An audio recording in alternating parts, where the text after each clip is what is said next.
ఓట్లేసింది.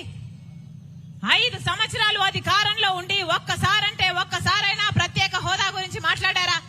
మాకు పోలవరం ఎందుకు కట్టడం లేదు అని మాట్లాడారా? మాకు కనీసం రాజధాని లేదే, మా పరువు ఏం గాను అని ఒక్కసారైనా కేంద్రం నిలదీశారా? ఎన్ని వాగ్దానాలు ఉన్నాయి, ఒక్క వాగ్దానాని కోసం పోరాటం చేయలేదు.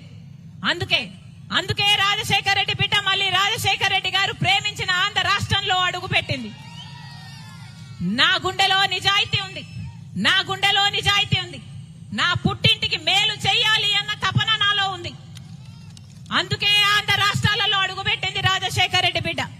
పోలవరం ప్రాజెక్టు వచ్చేంత వరకు కొట్లాడతాం, స్పెషల్ స్టేటస్ వచ్చేంత వరకు కొట్లాడతాం, రాజధాని సాకారం అయ్యేంత వరకు కొట్లాడతాం, ఆంధ్ర రాష్ట్ర ప్రజలకి హక్కు అయిన ప్రతి వాగ్దానము నిలబెట్టుకునేంత వరకు రాజశేఖర రెడ్డి బిడ్డ ఇక్కడ నుంచి కదిలేది కాదు.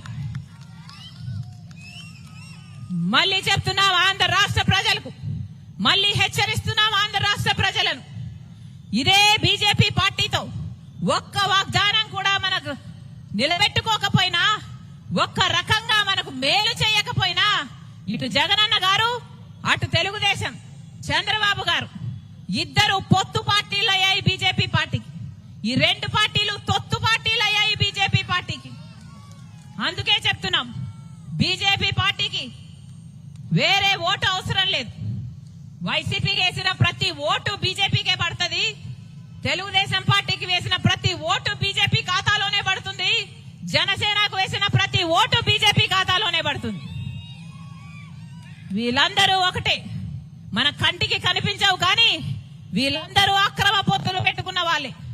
మళ్ళీ బీజేపీ పార్టీ అధికారం లేకొస్తే మళ్ళీ మనకు ప్రత్యేక హోదా గురించి మాట్లాడరు, మళ్ళీ పోలవరం గురించి మాట్లాడరు, మళ్ళీ మన రాజధాని గురించి మాట్లాడరు.